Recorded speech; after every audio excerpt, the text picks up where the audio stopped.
Thanks for inviting us in on this Friday night. Kyle Rittenhouse is a free man after a jury acquitted him today of all the charges for the deaths of two men that he shot and killed during protests in Kenosha, Wisconsin. Rittenhouse responded to a call out from an online militia group traveling from Illinois to Wisconsin during the unrest that we saw following the police shooting of Jacob Blake.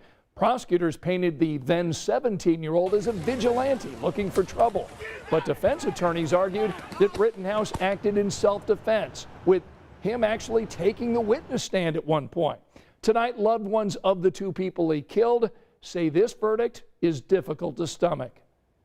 Every day I wish that I could come home to him, but I can't because he's dead. And now this system is telling me that nobody needs to answer for that. Then Biden weighed in today saying he stands by the jury's decision. Tonight we're seeing some division throughout our country over this ruling in court. Some consider it a win for Second Amendment rights. Others are calling it validation for so-called vigilante justice. So tonight I talked with one of the top criminal defense attorneys in Indiana to get perspective on how this case played out.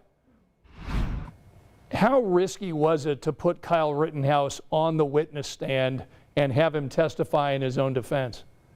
It's always risky. Anytime you ever put a client on the stand, you kind of hold your breath to make sure that you've got to do a lot of prep with them because it's going to be their one and only chance to tell their story. So prosecutors portrayed Kyle Rittenhouse as this wannabe soldier who went looking for trouble that night and was creating a dangerous situation by pointing his rifle at demonstrators. What did you think of that argument?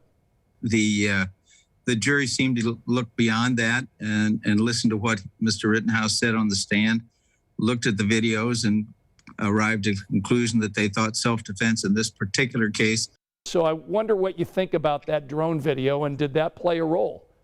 I think it's important in defending somebody here in Indiana. We're required to disclose all the evidence that we have gathered, and the state's required to do the same. But it's a new technology. It's important. If we've got something we can use to help the jurors understand the case, we should use it. Could this case and the verdict that we saw today have any impact on future cases that we might see here in Indiana? Oh, I don't know. Our self-defense might not be mirror to what's going on in any other state, and so you have to be careful. Any defense case that is tried, you have to be able to say that the defendant can take the stand, can articulate the fear that he had at the time he used the weapon, and those are kind of cases that you have to look at very carefully. Now, if you want to learn more about the trial and today's verdict, we've got everything you need to know on WTHR.com, and that wraps up tonight's big story.